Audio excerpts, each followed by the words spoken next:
रमा, रमा, हे सगळं स्वच्छ करायला सांगितलं होतं ना, मग का नाही केलंस? मला हे सगळं घर स्वच्छ हवंय, समजलं? हा, काय म्हणताय? माझा ना या सगळ्या गोष्टीवर अजिबात विश्वास नाही. कोण हा स्वामी? अच्छा, म्हणजे तो सगळ्या गावात उघडा फिरतो आणि चमत्कार वगैरे दाखवतो म्हणे.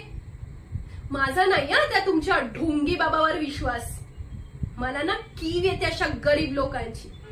म्हणजे गावात भीक मागत फिरायचं आणि त्या भिकारड्याचं दर्शन घेण्यासाठी मी तुमच्या सोबत यायचं. मला नाही हे जमणार. का जगतात ही लोक? मला ना राग येतो यांचा.